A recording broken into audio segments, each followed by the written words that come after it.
Bismillahirrahmanirrahim. Assalamualaikum warahmatullahi wabarakatuh. Waalaikumsalam warahmatullahi wabarakatuh.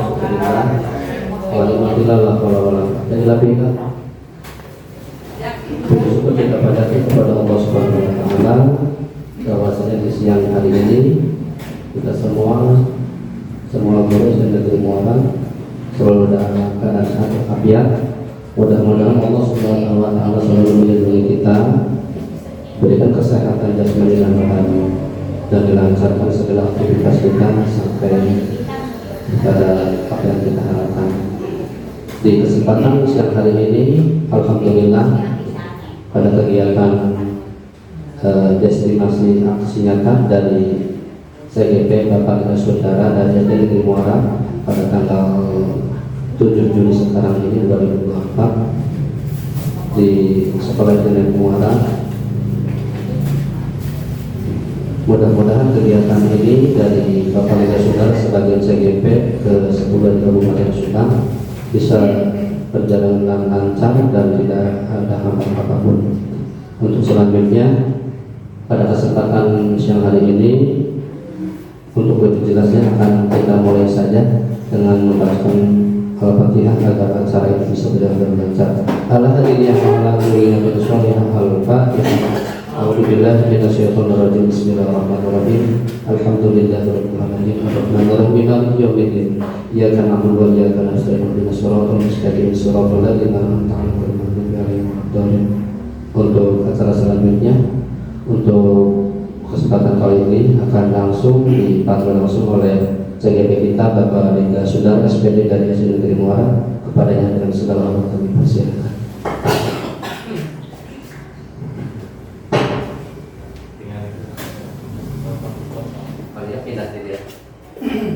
Ya, pindahkan. Ya, sip. Oke, Mbak.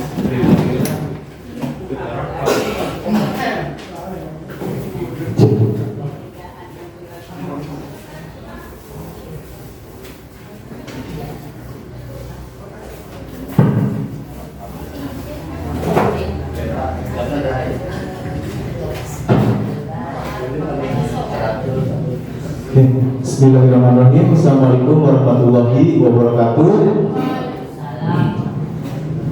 Kepada yang terhormat Bapak Kepala Sekolah SD Negeri Muara, Bapak Sofandi SPD, dan kepada yang terhormat kepada Bapak Ibu Guru SD Negeri Muara, terima kasih sudah meluangkan waktunya untuk mengikuti desiminasi atau ini juga sosialisasi tentang budaya positif di sekolah.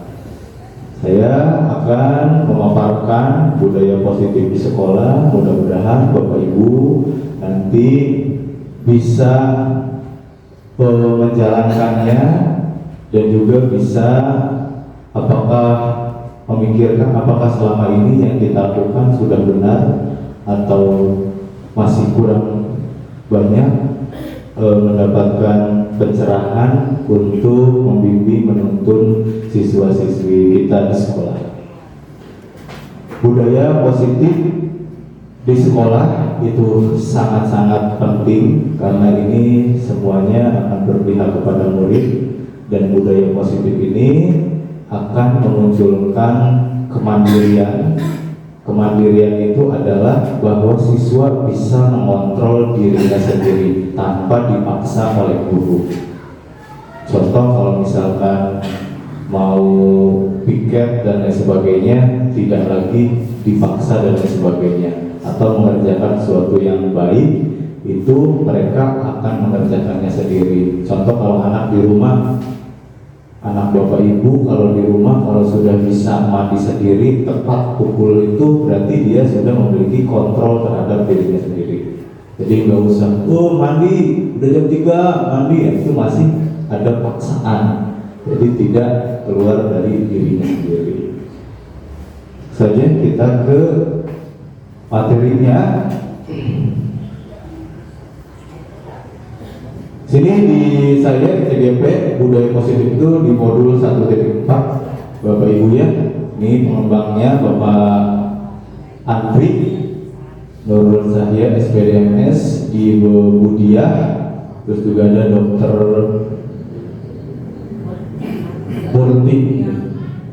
Murti udah positif.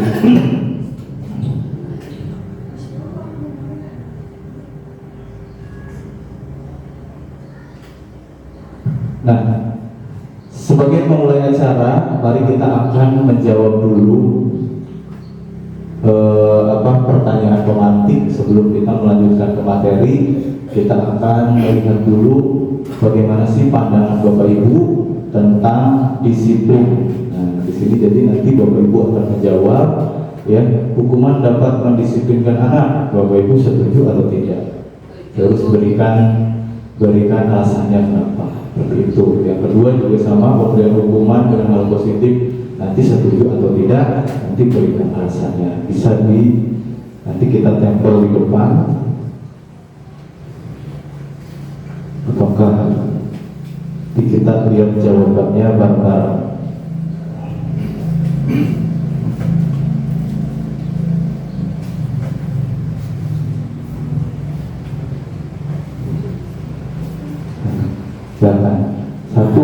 Nomor satu, hukuman dapat mendisiplin anak. Setuju atau tidak? Kalau setuju, silakan tulis setuju dan tuliskan alasannya. Nomor dua juga sama, pemberian hukuman dengan hal positif seperti membaca atau membersihkan halaman sekolah dapat meningkatkan disiplin anak atau tidak. Setuju, alasannya apa? Terus memberikan penghargaan dapat meningkatkan motivasi belajar anak. Setuju atau tidak? Seperti itu. Yang tadi isi setuju atau tidaknya dan alasannya nanti kita akan tempel di depan. Nanti kita akan lihat persentasenya, ada yang setuju berapa dan tidak setuju berapa. Udah aja, dia tinggal setuju hukuman dapat mendisiplinkan anak, terus tinggal alasannya.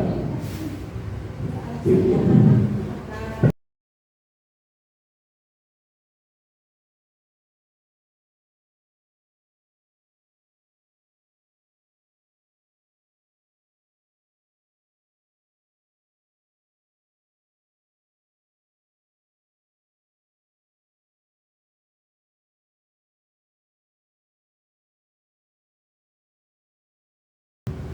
Apakah tidak setuju misalkan?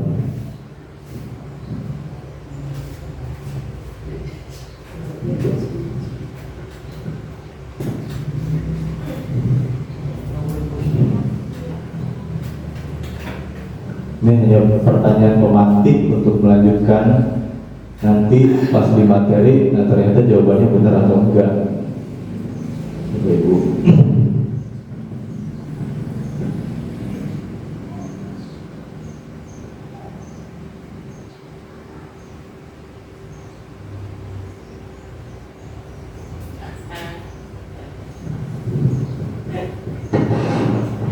Bu Desti setuju atau enggak? Nomor satu, kalau mau nulis setuju dan tidaknya juga tidak apa-apa. Iya, nomor iya 1, 2, 3. Nanti boleh dicopot double ticknya, nanti kita tempelkan di sini. Dikasih nama Bu In.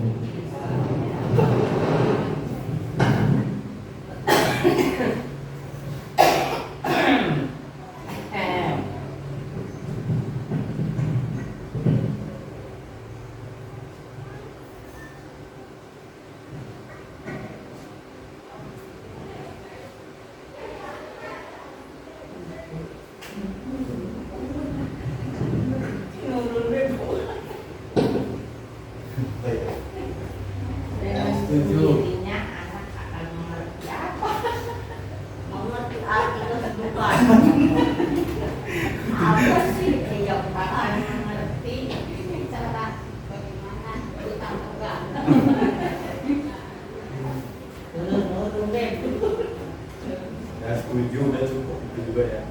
Nomor 3. Hukum dibayar utang dan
biar kita cita.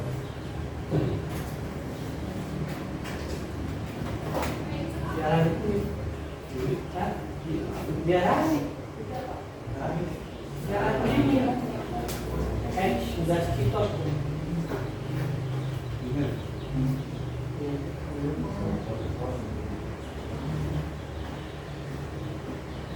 Abdul Wahid.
Bebas.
Terima kasih Bapak Ibu, kita sudah melihat ya apa yang sudah dituangkan oleh Bapak Ibu semua di sini tentang hukuman, terus juga pemberian motivasi terhadap penghargaan atau hukuman yang positif yang nomor 2 ya, hukuman tapi positif disuruh membersihkan lingkungan sekitar dan lain sebagainya.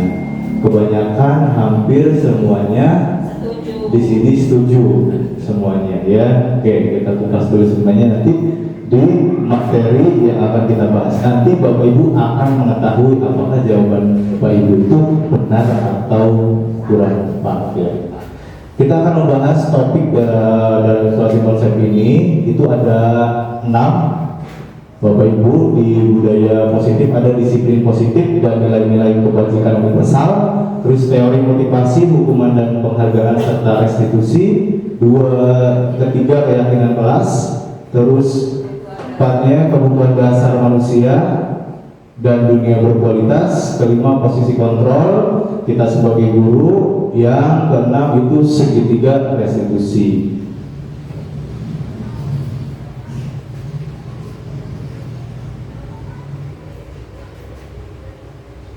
Nah, apa sih makna disiplin?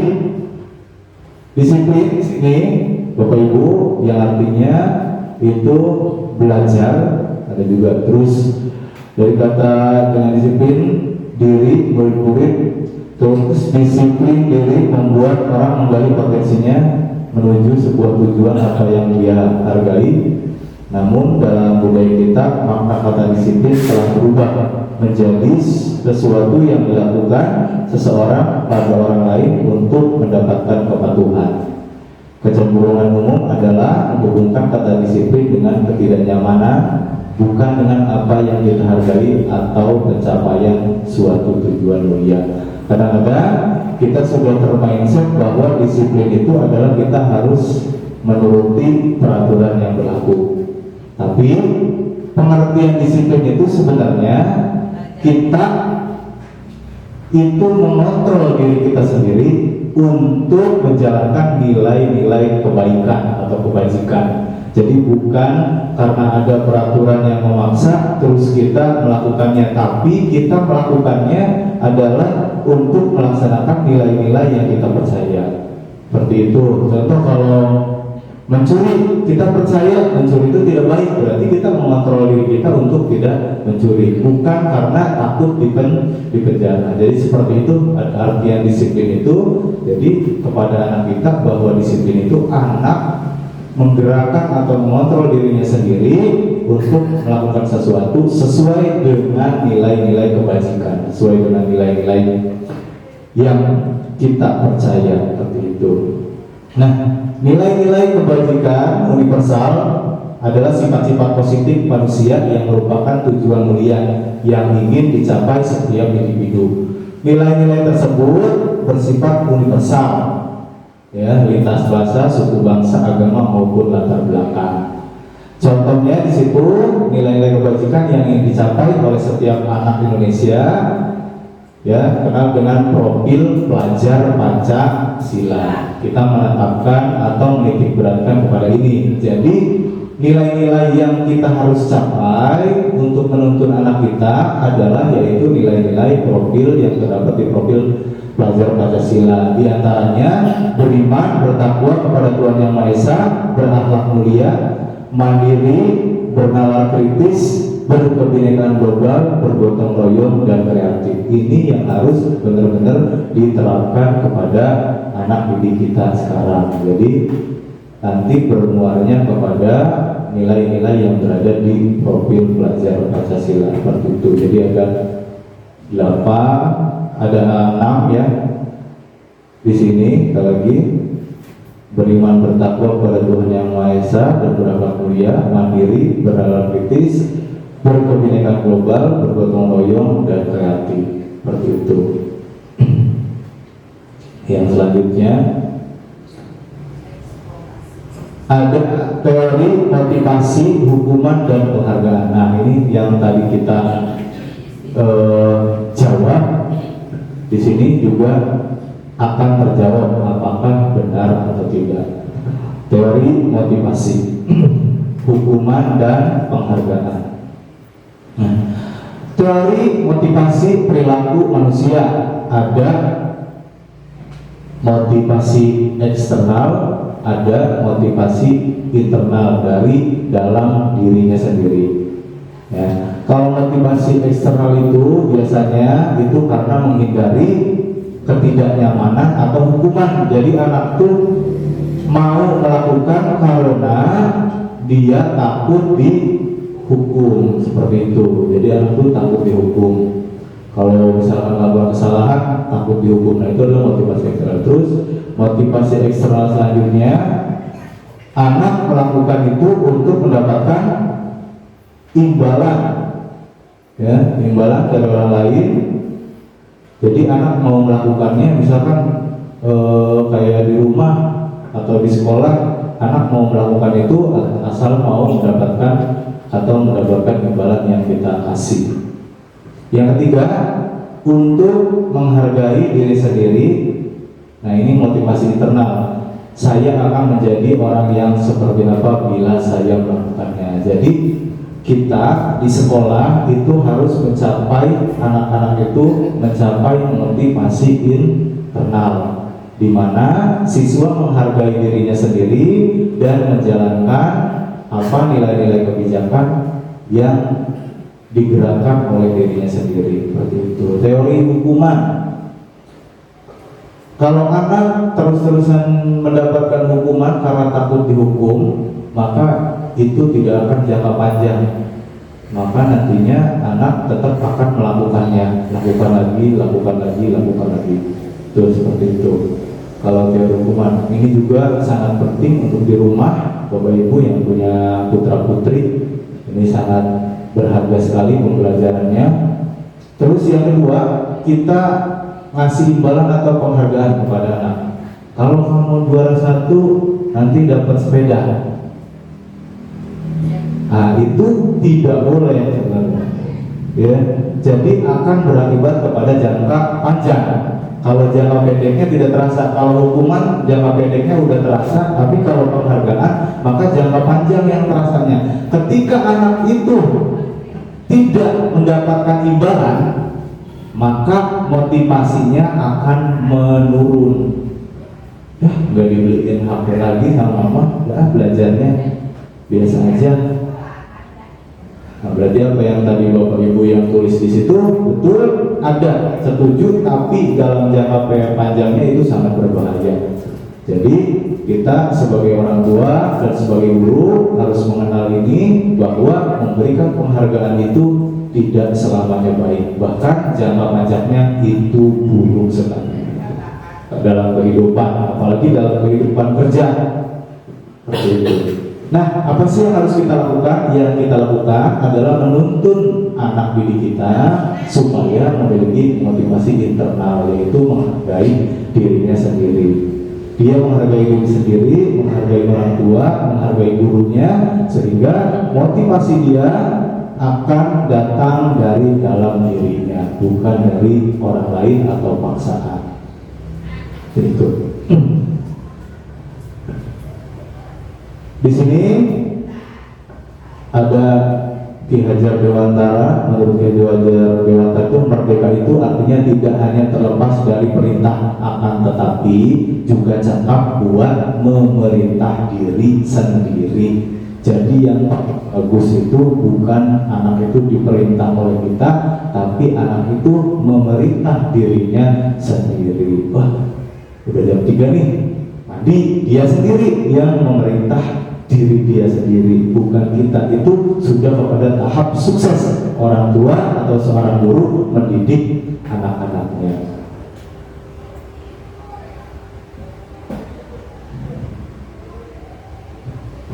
Tadi, nah, pengaruh jangka pendek dan jangka panjang, penghargaan, menghukum, ya. Terus penghargaan itu mengurangi ketepatan, penghargaan tidak efektif, penghargaan merusak hubungan. Kenapa sih penghargaan merusak hubungan? Karena ada kecemburuan sosial seperti itu. Karena di dalam kita sekarang bahwa setiap anak itu memiliki potensi yang masing-masing unik-unik, jadi masing-masing punya kelebihannya sendiri. Sebenarnya makanya di sini kita sekarang tidak lagi ada penghargaan, ya, seperti itu. Terus tidak efektif, ya tadi, karena nanti misalkan kreatif, dia rajin, pas tidak mendapatkan penghargaan, akhirnya dia tidak rajin lagi. Tuh.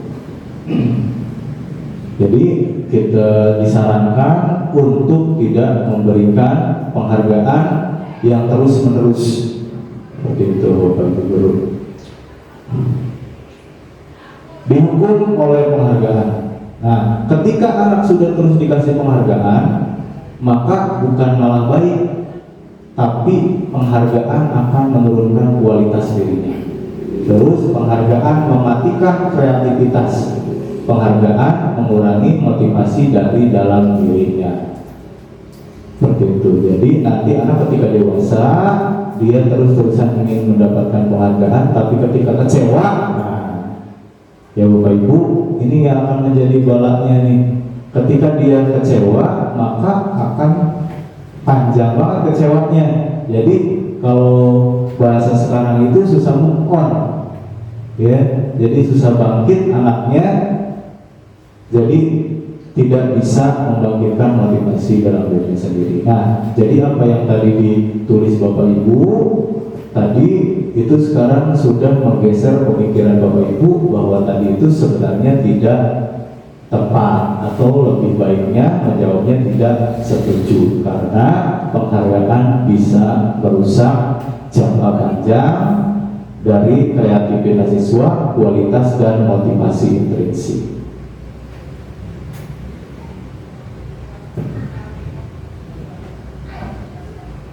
Nah, ini bentuk program kebajikan apresiasi dalam memberikan pengakuan. Beri pengakuan secara khusus, beri pengakuan secara pribadi, beri pengakuan kepada semua murid, beri pengakuan secara konsisten, fokus pada proses. Jadi misalkan anak itu pintar gambar, ya diakui dia pintar gambar dan sebagainya. Jadi semuanya tidak dipilah-pilih. Dia matematika pintar, ini enggak, jangan dibanding-bandingkan karena semuanya punya kompetensi yang baik.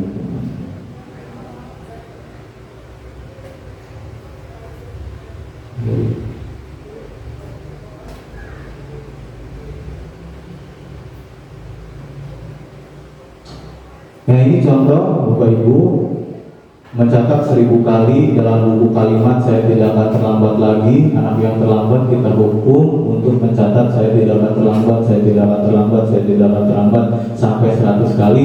Itu adalah bentuk hukuman. Dan ini tidak akan menjadikan anak itu besoknya datang tepat waktu, karena tetap dia akan datang terlambat, ya.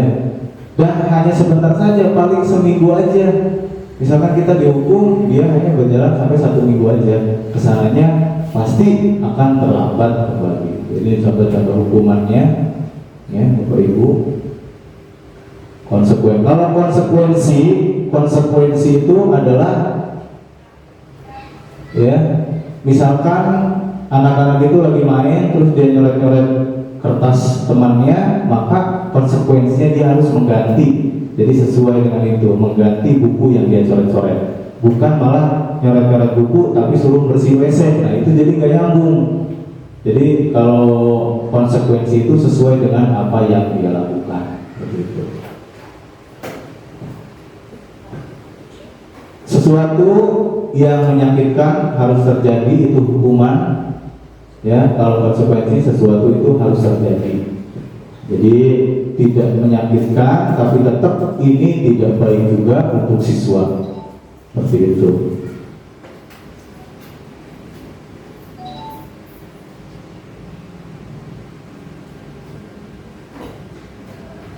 Terus ke restitusi, ini sangat penting. Restitusi adalah proses menciptakan kondisi bagi murid untuk memperbaiki kesalahan mereka sehingga mereka bisa kembali pada kelompok mereka dengan karakter yang lebih kuat. Restitusi juga merupakan proses kolaborasi yang mengajarkan murid untuk mencari solusi untuk masalah mereka dan membantu murid berpikir tentang seperti apa yang mereka ingin menjadikan tujuan yang mulia, bagaimana mereka harus memperlakukan orang lain. Ini restitusi, Bapak Ibu. Jadi restitusi itu bagaimana kita yang tadinya anak sudah jauh kemana, bergeser karakternya, tidak sesuai dengan kelompoknya, maka kita perlahan menuntun dia untuk kembali ke kelompoknya atau sesuai dengan sikap-sikap nilai-nilai kebajikan. Seperti itu. Yang ketiga, ini keyakinan kelas. Nah, Bapak Ibu nanti bisa diterapkan ya di kelas. Jadi nanti anak akan dikembalikan lagi kepada keyakinan kelas. Contoh, nanti kita bisa bikin keyakinan kelas di kelas dengan melibatkan semua anak. Misalkan, ayo anak-anak kita membuat keyakinan kelas. Anak-anak nanti suruh nulis kayak gitu.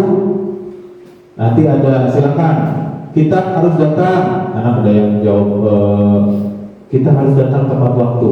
Terus ada lagi yang piket harus bersih. Terus nanti anak-anak itu membuat kesepakatannya sendiri. Jadi yang namanya kesepakatan kelas dan dipandu oleh kita. Nah, nilai dari itu, nilainya maka di situ kita rumuskan juga nilai tanggung jawab, saling menghormati dan lain sebagainya. Nanti dibagi blok 2, ya. Ini kesepakatan kelas. Nah, ketika anak melakukan kesalahan, nanti akan dikembalikan lagi kepada nilai-nilai kebajikan yang sudah ditulis kepada mereka oleh mereka sendiri. seperti itu ya.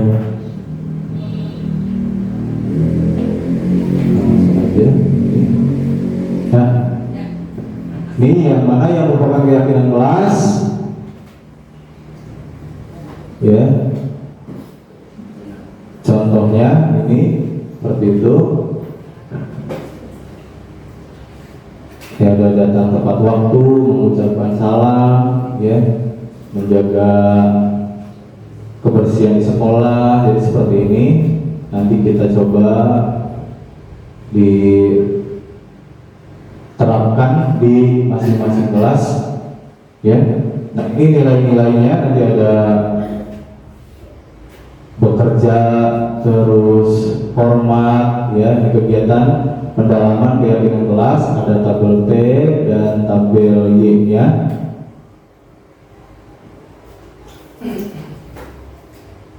Nah, ini contohnya kegiatan pendalaman keyakinan kelas.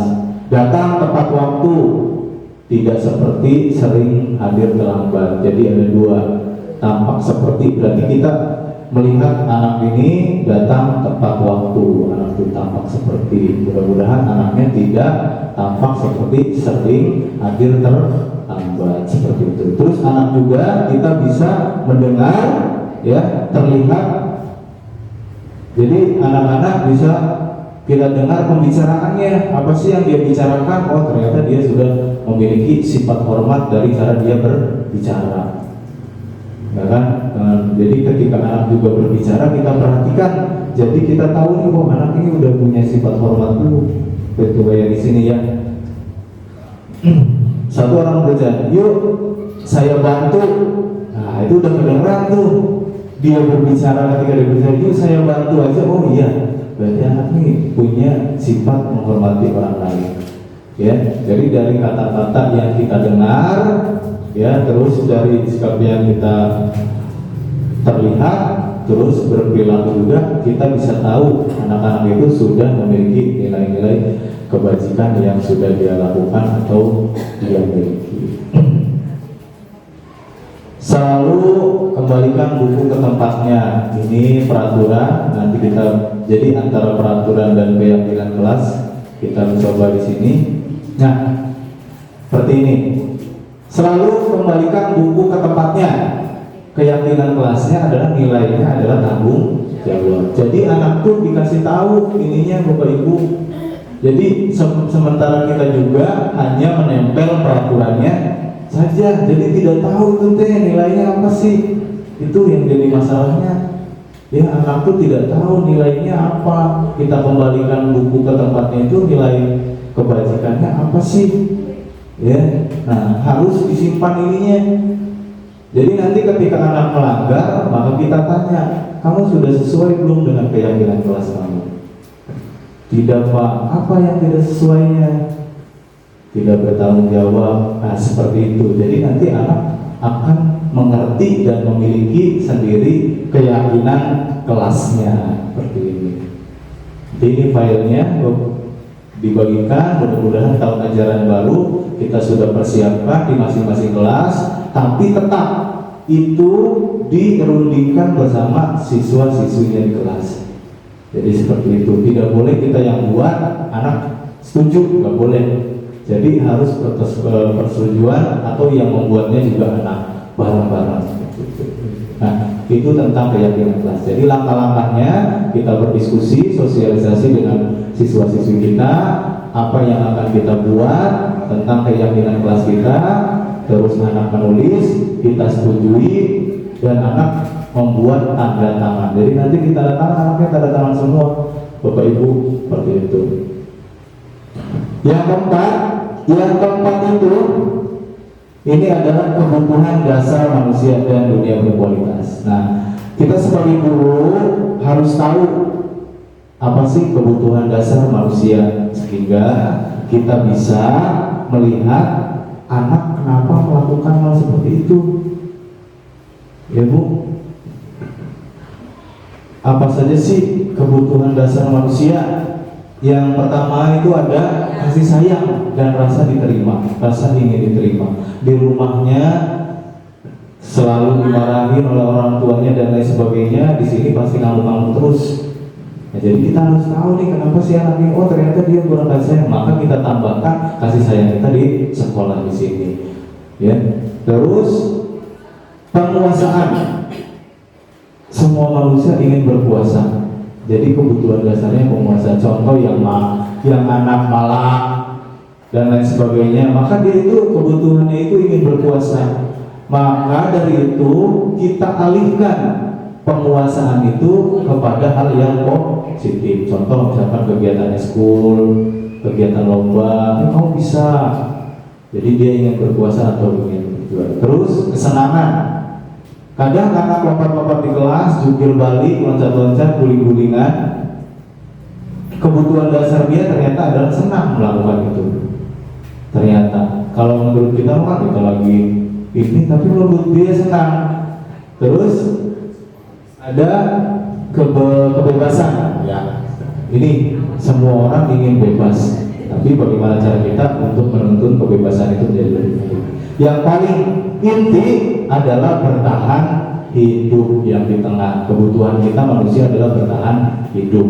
Jadi apapun akan dilakukan oleh manusia untuk bertahan hidup, seperti itu. Jadi ini 5 kebutuhan dasar manusia. Kita harus tahu kasih sayang, penguasaan, yang paling pertama itu bertahan hidup, kesenangan dan kebebasan. Oke. Yang kelima itu 5 posisi kontrol. Ini sangat penting, ini paling inti Bapak Ibu dari rangkaiannya. Nanti mohon mudah-mudahan bisa memberikan gambaran kepada Bapak Ibu dalam melaksanakan pembelajaran dan menangani pemecahan masalah-masalah di sekolah atau bersama siswanya, ya.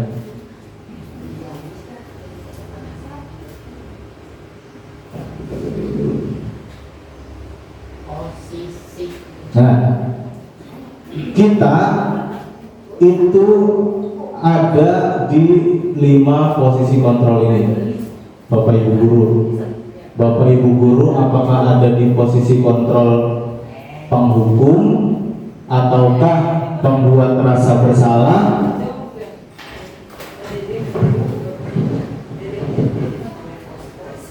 Jadi kita lihat di sini Bapak Ibu posisinya ada di mana? Apakah ada di penghukum, pembuat rasa bersalah, teman, pemantau, atau manajer?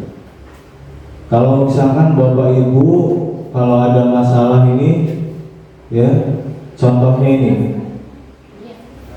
guru berkata, ya, ini di penghukum nih, kalau kamu tidak melakukannya, awas ya rasakan.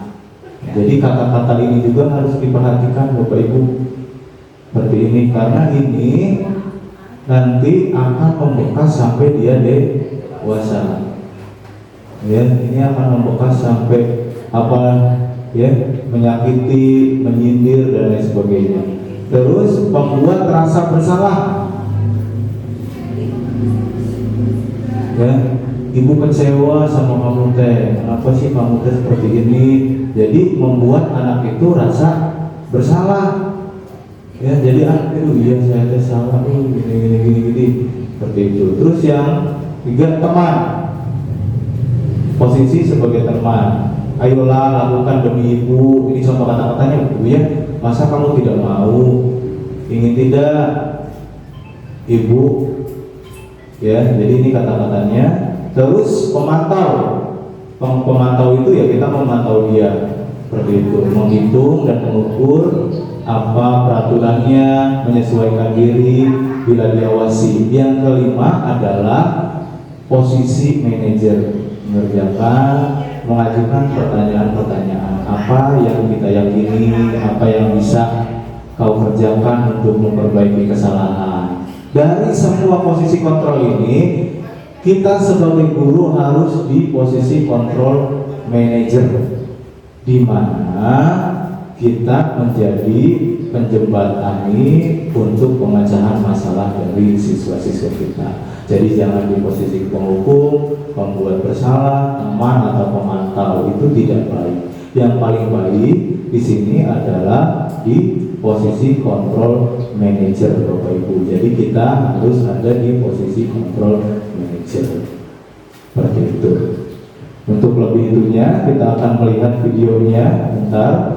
Di 5 posisi kontrol ini sangat bagus sekali kalau kita bisa menjalankannya.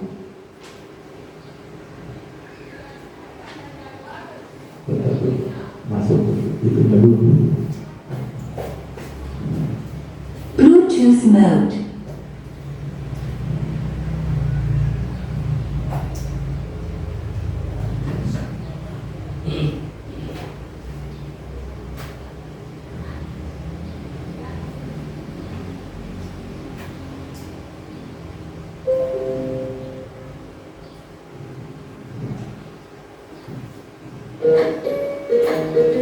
Masuk. Salam bahagia Ibu dan Bapak Guru hebat. Dalam penerapan disiplin positif restitusi, salah satu program yang dikembangkan adalah 5 posisi kontrol. 5 posisi kontrol dalam restitusi adalah proses perjalanan seorang pendidik agar dapat mengenali dirinya. Pada video kali ini, kita akan membahas tentang 5 posisi kontrol yang dikembangkan oleh Diane Gosson dan contoh penerapannya.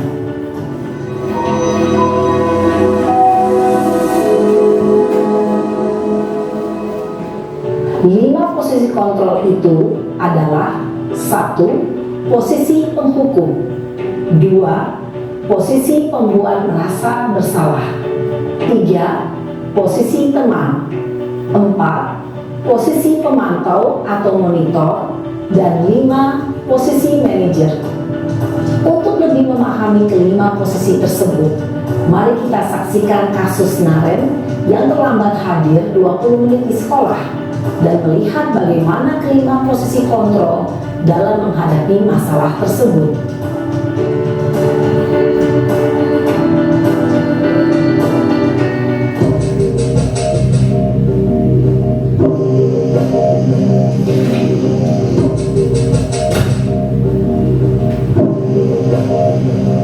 Naren,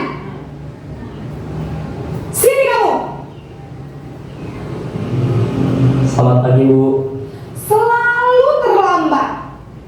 Kamu deh, pasti terlambat. Maaf, Bu. Saya Apa? Apa coba? Alasan kamu apa lagi? Kapan sih kamu tidak terlambat? Malas sekali ya kamu jadi anak. saya Dasar pemalas. Gak kapok-kapok sih kamu. Sudah berapa kali terlambat? Sana, kamu keliling lapangan basket 2 kali. kenapa saya harus keliling lapangan basket, Bu? Kenapa?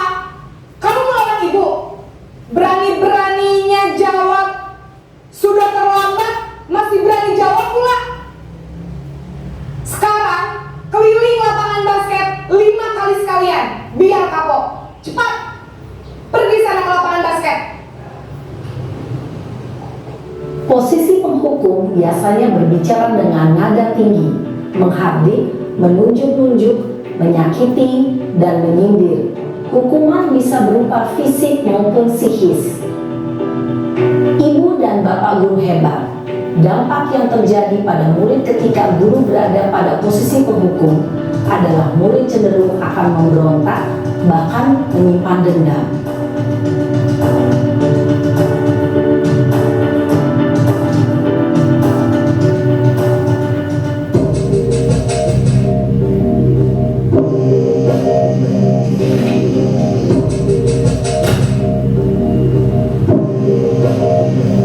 Naren!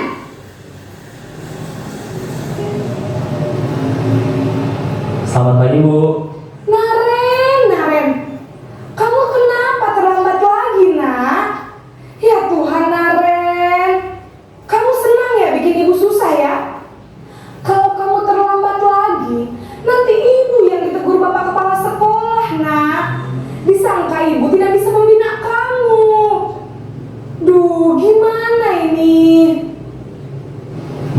Maaf Bu. Duh Gusti Naren.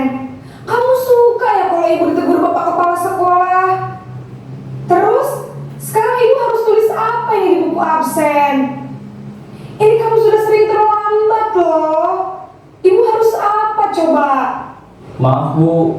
Maaf sekali. Ya sudah, lain kali jangan bikin ibu susah lagi ya nak ya. Ibu tidak akan kuat lagi kalau kamu begini terus. Bisa jantungan kalau ibu tegur bapak kepala sekolah. Sana cepat ke kelas. Maaf ya Bu. Maaf sekali. Posisi pembuat rasa bersalah berbicara dengan nada tenang, cenderung lembut.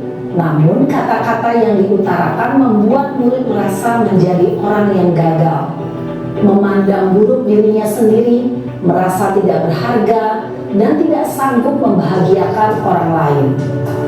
Ketika guru mengambil posisi pembuat rasa bersalah, murid akan menganggap dirinya yang bersalah dan ia akan menyimpan emosi negatif tersebut di dalam dirinya.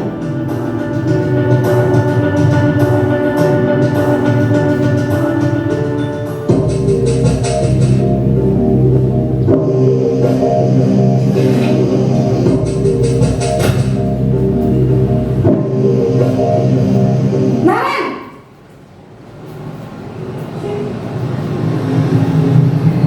Selamat pagi Bu. Wah, sudah jam berapa ini nak? Terlambat lagi ya sayang.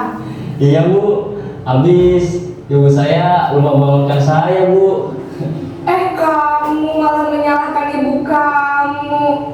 Kamu bukannya anak yang larinya paling kencang. Kok terlambat sih? Iya Bu. Saya memang terlambat bangun tadi. Jadi biarpun saya lari kencang, tetap gak kekejar Bu. Ya sudah sana. Nanti lain kali larinya lebih kencang lagi ya. Biar gak terlambat lagi. Bikin seneng ibu. Demi ibu. Bisa kan? Bisa lah Bu. Ya sudah sana masuk kelas. Ibu beresin urusan absen kamu. Kamu ini ada-ada saja. Dalam posisi teman, guru berbicara dengan nada suara ramah, akrab, cenderung bersenda gurau untuk menjaga suasana tetap santai. Murid akan merasa senang, aman, dan akrab dengan guru. Identitas yang tercipta adalah identitas sukses atau berhasil. Namun, perlu diingat, karena ini masih dorongan eksternal, maka ada faktor ketergantungan dari murid kepada orang tertentu. Di sini, guru absennya, sehingga di lain waktu, murid bisa berperilaku baik, namun hanya kepada orang-orang tertentu saja.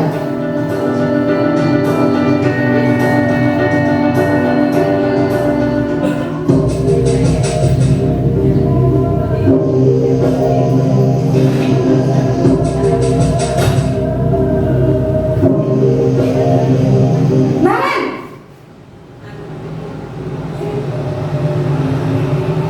Selamat pagi Bu.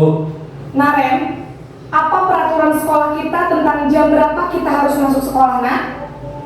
Kita harus di sekolah jam 7 Bu. Iya betul, sekarang sudah jam 7.20. Naren sudah tahu konsekuensinya jika terlambat hadir. Paham Bu. Saya harus tinggal kelas pas jam istirahat selama 20 menit. Iya benar, konsekuensinya demikian. Jadi nanti jam 9.30 pas istirahat, kamu harus tinggal di kelas, kerjakan tugas tambahan untuk ketertinggalan kamu, ya? Baik Bu. Posisi pemantau mengandalkan penghitungan atau data untuk mengontrol murid. Guru mengarahkan murid berdasarkan peraturan dan konsekuensi. Seorang pemantau menunjukkan bahasa tubuh dan ekspresi wajah yang datar dan cenderung formal.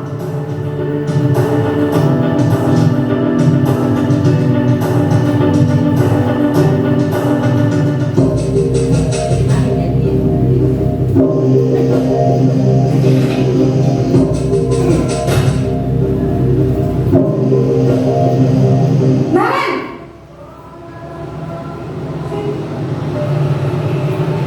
Selamat pagi Bu. Selamat pagi, Naren. Maaf Bu, saya terlambat. Iya, sekolah masuknya jam 7, sekarang sudah jam 7.20. Jadi sekarang bagaimana ini, Naren? Maaf Bu, saya lupa setel alarm saya semalam. Baiklah, menurut kamu, keyakinan sekolah yang mana yang perlu kamu tingkatkan? Menghargai diri sendiri dan orang lain mungkin ya Bu. Setuju. Jadi, apakah Naren meyakini prinsip saling menghormati tersebut? Iya Bu, saya meyakininya. Apakah Naren bersedia memperbaiki masalah keterlambatan ini? Bersedia Bu. Bagaimana kamu akan perbaiki masalah keterlambatan ini? Saya akan coba untuk tidak lupa menyetel alarm saya Bu.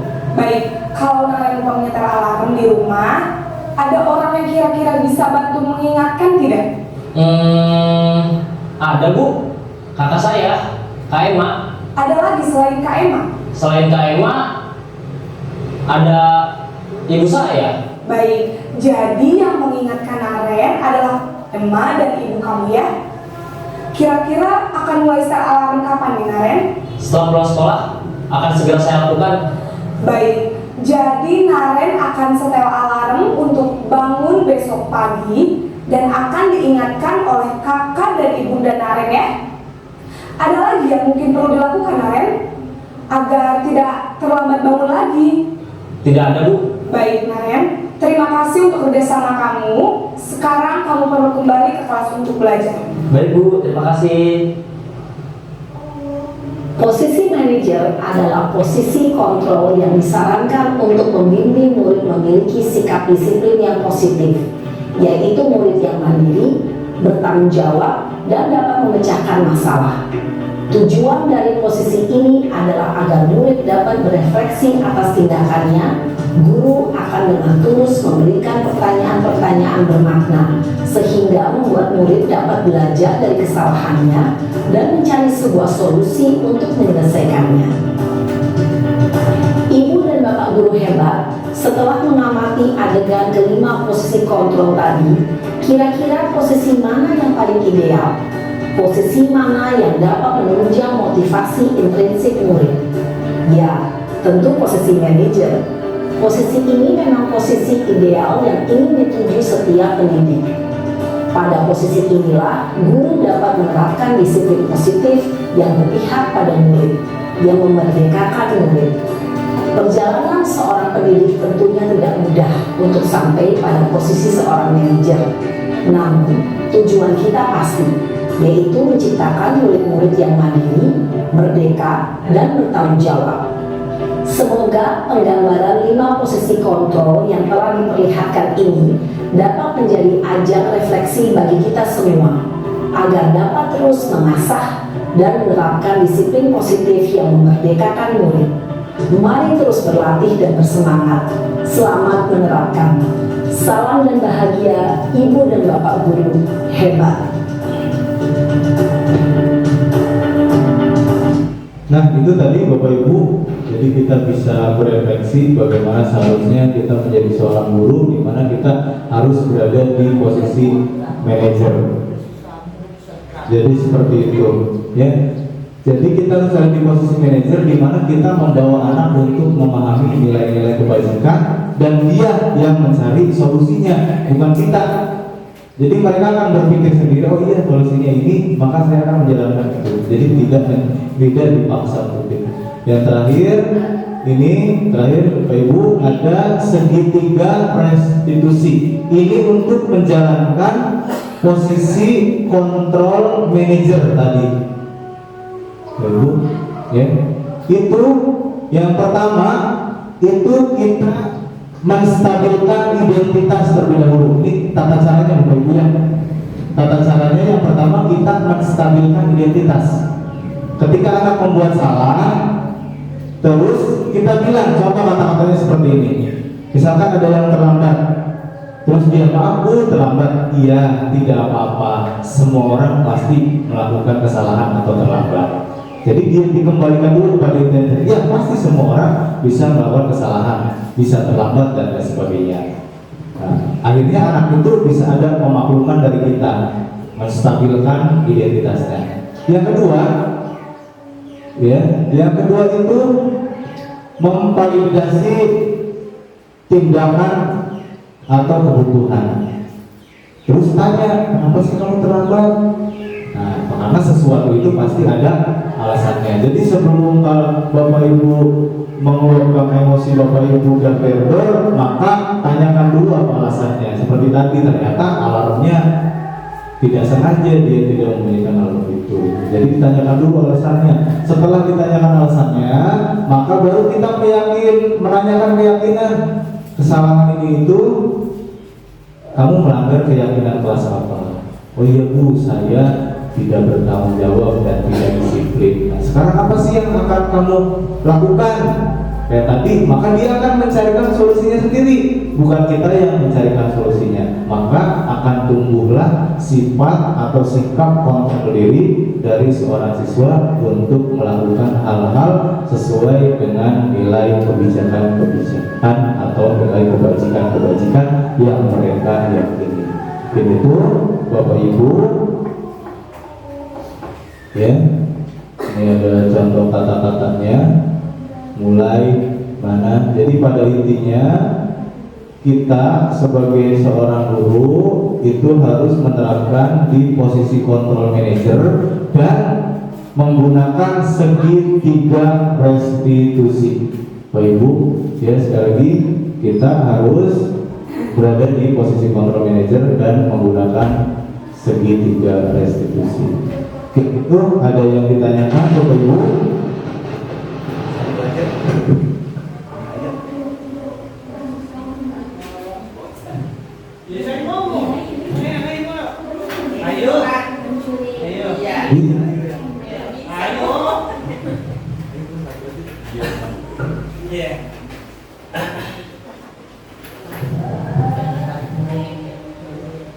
Iya, bagaimana cara kita menyikapi anak yang suka bisa dikatakan jahil atau iseng juga suka menyembunyikan pensil atau menghapus alat tulis yang lain barangkali itu Pak. Ya, bagaimana caranya Bapak Ibu? Tadi kita sudah belajar, kita menggunakan posisi control manager dan menggunakan segitiga restitusi. Yang pertama, pasti mereka melakukan itu ada alasannya, gak punya uang kalau misalkan mencuri, atau jahil emang dia senang kejahilannya itu. Nah, bagaimana kita memindahkan kesenangan dia jahil itu ke jahil yang lainnya? Contoh kalau jahilnya tamak, pindah-pindahin apa dan lain sebagainya, maka kita belokkan dia, misalkan contohnya ke menganyam. Jadi memindahkan sesuatu itu ke kegiatan yang lainnya. Seperti itu, makanya kita sebagai Bapak Ibu guru memang harus benar-benar jeli untuk membimbing dan menuntun anak-anak kita. Ini itu Bapak Ibu, terima kasih atas waktunya. Semoga bisa membuat apa yang tadinya kita lakukan ternyata banyak kekurangan dan salah. Apalagi kita di kuliah tidak belajar hal seperti ini. Makanya kenapa Bapak Ibu guru penggerak itu menjadi solusi untuk semuanya, karena pembelajarannya emang benar-benar itu benar-benar full tentang keberpihakannya kepada murid. Saya juga di kuliah nggak ada belajar kayak gini. Bagaimana cara anak ini, bagaimana cara anak itu. Makanya kita belajar bareng-bareng, termasuk ini bisa diterapkan di lingkungan sekolah kita. Mudah-mudahan dengan budaya positif ini anak kita bisa mandiri dan menjalankan nilai-nilai kebajikannya sesuai dengan yang mereka yakini. Mungkin ini ada refleksi, Bapak Ibu bisa menulis apa yang sudah didapatkan tadi dalam pembelajarannya.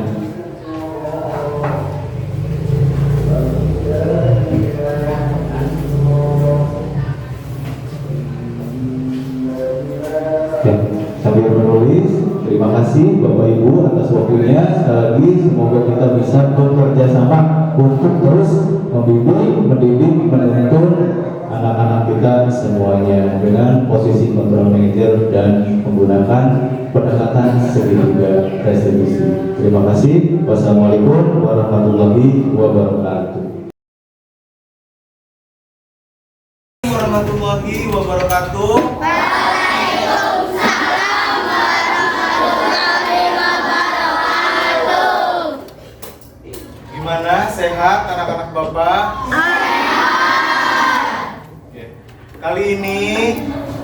akan menjelaskan dan kita akan buat keyakinan kelas kita, ya. Keyakinan kelas itu peraturan-peraturan, tapi nanti kalian akan mengetahui nilai-nilai apa, nilai kebajikan apa yang harus kalian tahu dan kalian lakukan, terapkan, ya.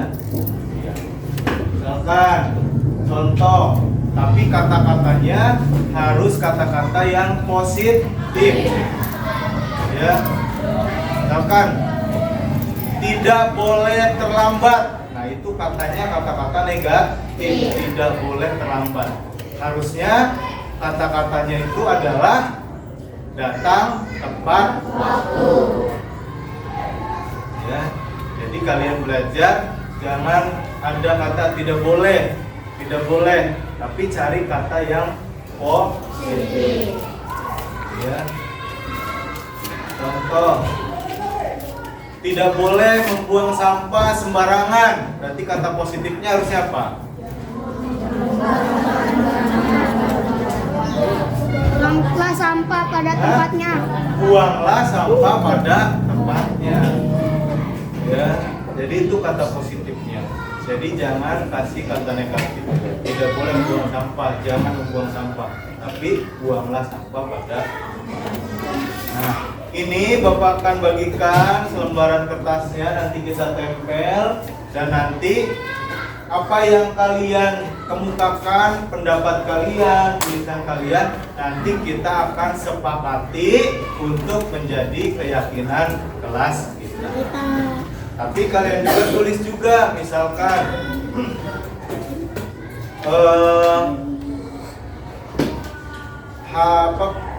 piket kelas atau menjaga kebersihan. Ya, berarti nilainya di situ ada nilai kebersihan. Ya, ada nilai kebersihan, ada nilai kebersihan. Nah, boleh nanti kalian ditulis juga nilai kebajikannya. Nanti kalau tidak mengerti, boleh tanya ke Bapak. Silakan tulis keyakinan kelas kita. Misalkan 1, datang tepat waktu, boleh. Ya. 2, apalagi nanti kita akan kumpulkan jadi yang 1 dan nanti kita pilih. Kalau misalkan ada yang sama kata-katanya berarti 1. Ya.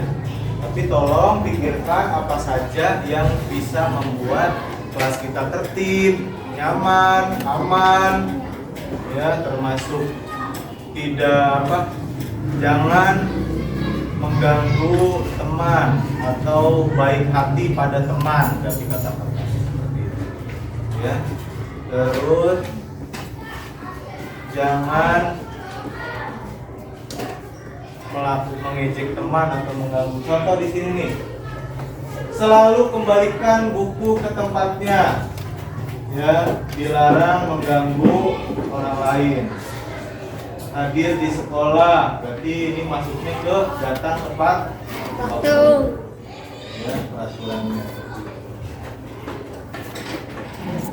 Bisa gantian atau menunggu giliran, berarti ini bisa apa? Kalau gantian mengganggu giliran, kata-katanya mengantri, ya, jangan berlari di kelas. Nah, ini mas sekedar contoh aja, tapi Bapak pengen kamu pikirkan apa sih keyakinan kelas kamu yang kamu ingin, ya.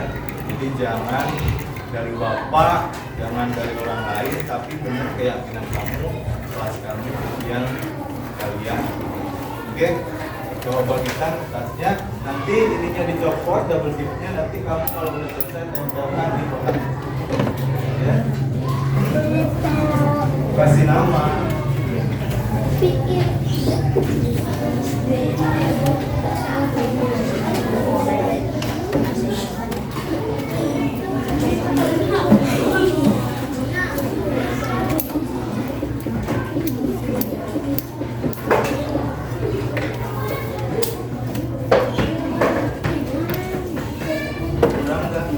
Ini gadis. Ke belakang dulu.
Ya, silakan ya kalian kemukakan pendapat kalian, kira-kira keyakinan kelas apa yang kalian inginkan.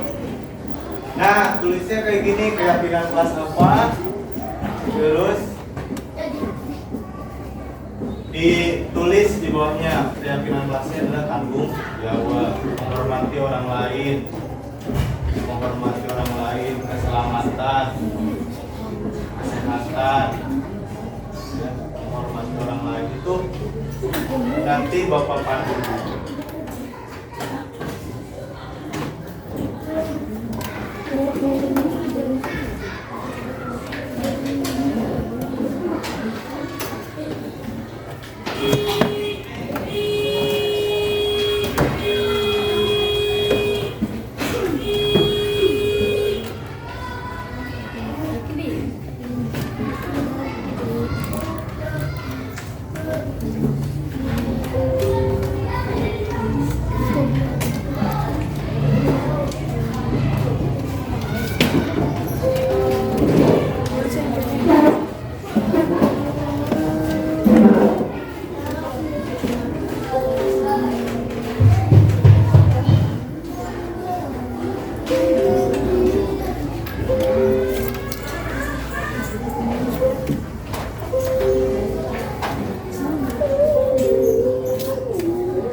Nanti kita akan membuat seperti ini nanti setelah disepakati ya.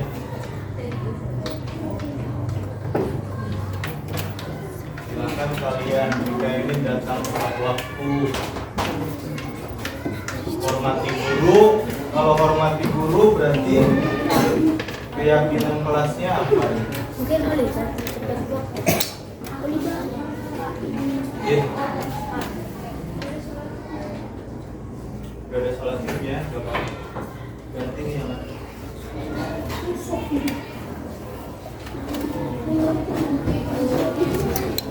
Hah? Bikinnya satu aja atau dua? Ya. Bikin 3 boleh lah, bikin 3. Tapi minimal satu aja yang besar tulisannya. Sama tulis keyakinan kelasnya tahu.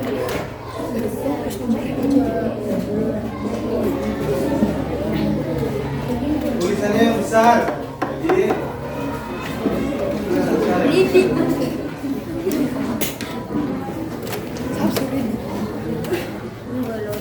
misalkan kamu nulis hormati guru dan teman, nilainya misalkan saling menghormati, udah gitu aja.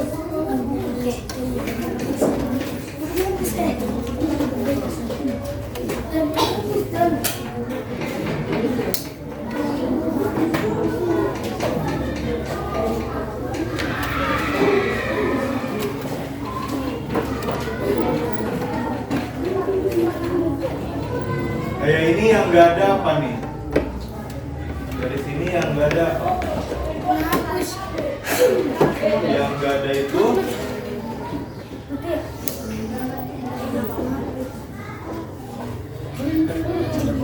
berarti ini yang nggak ada piket, mengerjakan piket kelas nggak ada nih, ini kurang.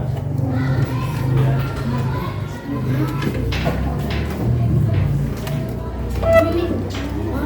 Boleh ngambil dari sini kalau kamu yakin pengennya itu keyakinan kelas kamu.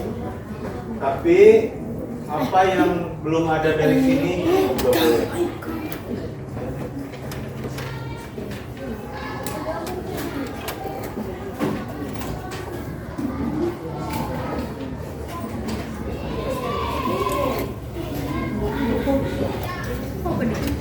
Ini tidak boleh mengganggu temannya ya. Ada baik hati kepada teman.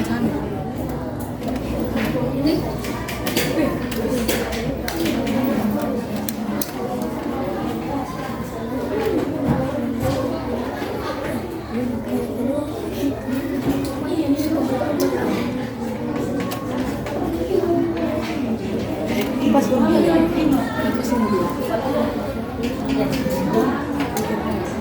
kalau udah tempel. Misalnya buang sampah. Ya.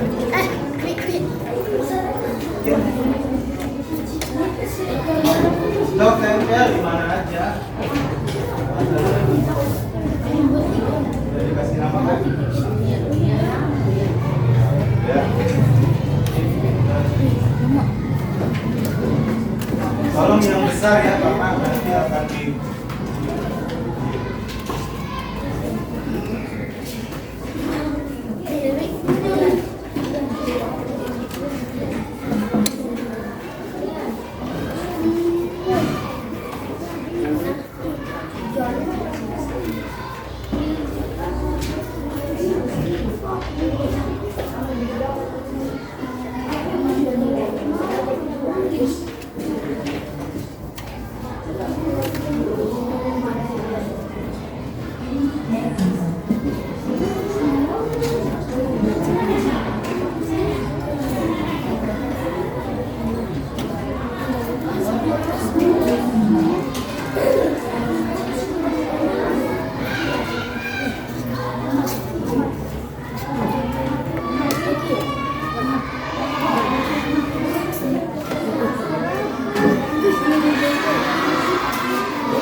Oke, kalau udah duduk lagi, jangan lihat ya.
Oke, alhamdulillah ya, ini tinggal ditempel aja.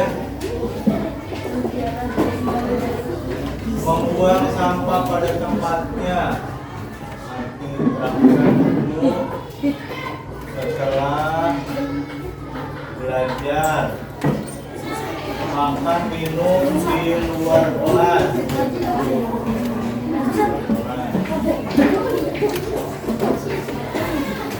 Jangan bermain bola di dalam kelas. Nah, ini pinter nih Ridho nih. Jaga barang-barang di kelas. Terus mendengarkan penjelasan guru. Betul. Jangan ribut aja kalau bapak lagi ngejelasin. Keyakinan kelasnya. Berarti keyakinan kelasnya saling menghormati.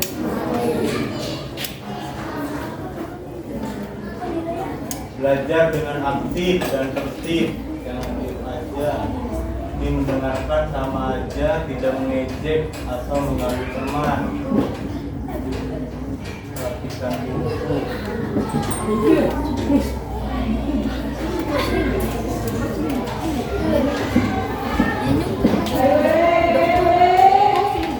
Datang tepat waktu.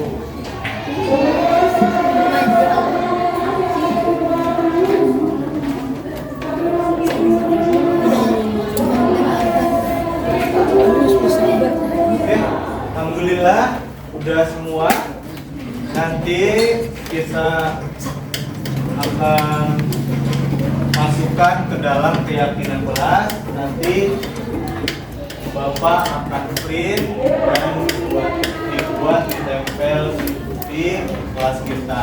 Termasuk nanti keyakinan atau nilai-nilainya juga nanti kita akan tempel.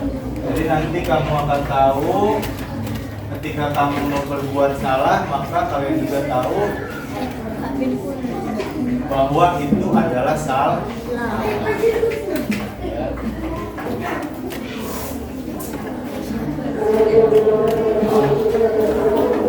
Ya, terima kasih. Gimana? Setelah kamu membuat keyakinan kelas, senang juga menuangkan ide kalian? Ya, senang karena bisa menuangkan ide kalian ke dalam keyakinan kelas yang nanti kita akan tempel di ruang kelas. Oke, terima kasih atas kerjasamanya. Mudah-mudahan kita semua bisa menjalankan keyakinan kelas kita supaya menjadi anak yang disiplin, terus juga cerdas. Amin. Yang jelas orang yang disiplin adalah orang yang akan menuju kesuksesan.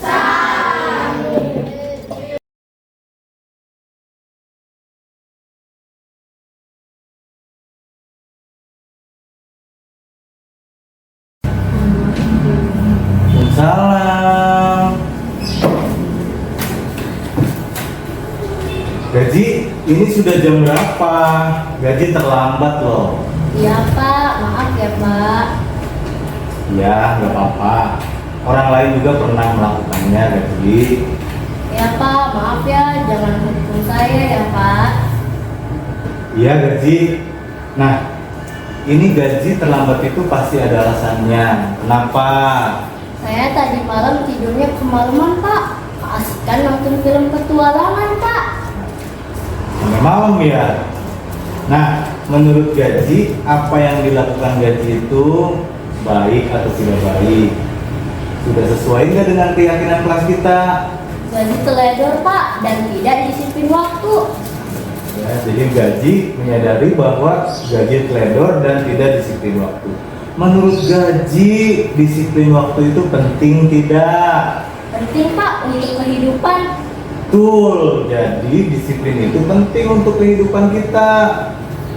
Kalau tidak disiplin, maka kita juga dalam kehidupan itu tidak akan baik-baik saja atau tidak menjadi pribadi yang lebih baik. Kalau begitu, apa yang akan dilakukan oleh Gaji untuk memperbaikinya? Gaji akan disiplin waktu Pak dan tidak akan nonton sampai malam lagi. Pinter, itu solusi yang bagus sekali Gaji. Jadi Gaji dijadwalkan disiplin waktunya. Kalau nanti nontonnya sampai jam 9, jam 9. Jadi tidur, jadi besoknya tidak terlambat. Oke Gaji, kamu pasti bisa. Jadi nanti kalau Gaji sudah disiplin waktu, pasti Gaji menjadi pribadi yang sangat baik. Terus menurut Gaji nanti kalau sudah disiplin, Gaji akan jadi pribadi seperti apa? Akan jadi orang disiplin, mandiri dan sukses Pak. Amin, semoga Gaji sukses ya. Terus bisa membahagiakan orang tua Gaji. Oke Gaji, semangat. Selamat Pak.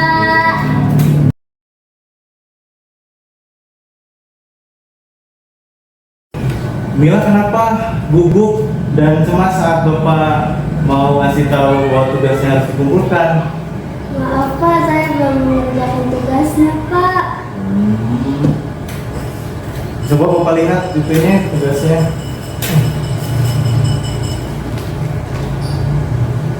Oh, udah dikerjakan, cuma sebagian ya belum selesai ini. Nah, ini sebenarnya masih belum selesai kerjainnya. Ya udah, nggak apa-apa. Sebagai manusia kita kadang lupa, kadang juga nggak teliti. Tapi kenapa Mila tidak lengkap mengerjakan tugasnya? Iya Pak, maaf Pak. Soalnya tadi malam pas lagi ngerjain Mila ketiduran. Mungkin karena tadi siang terlalu banyak main jadi ngerjainnya malam. Ya, Mila, nggak apa-apa. Nah, sekarang menurut Mila itu hal baik atau yang tidak baik? Menurut Mila itu hal tidak baik Pak. Tidak sesuai dengan nilai keyakinan kelas. Ya, jadi tidak sesuai dengan nilai keyakinan kelas kita, ya, atau tidak sesuai dengan prinsip-prinsip nilai kebajikan kita. Nah, nilai keyakinan kelas apa menurut Mila? Nilai tanggung jawab dan saling menghormati. Nilai tanggung jawab dan saling menghormati. Menurut Mila itu sangat penting gak sih? Sangat penting. Dengan nilai itu, Mila akan menjadi pribadi yang selalu bersemangat dalam melaksanakan tugas dan menghargai orang lain. Kalau begitu, apa yang akan dilakukan oleh Mila untuk memperbaikinya? Mila akan menjadwalkan waktu bermain agar tetap bisa mengerjakan tugas. Sangat bagus sekali apa yang solusi yang diberikan oleh Mila. Jadi semua harus dijadwalkan supaya apa yang kita kerjakan itu tepat pada waktunya. Jadi bermain tetap, mengerjakan juga tugas juga bisa selesai. Hebat Mila. Jadi dengan bertanggung jawab dan saling menghormati itu kita bisa bersemangat melaksanakan tugas dan menghormati orang lain. Semangat Mila. Semangat, Pak. Semangat, pinter.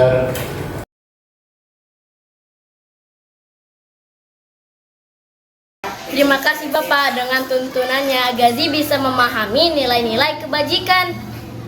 Terima kasih Bapak, dengan bimbingannya Mila bisa memaknai nilai keyakinan kelas.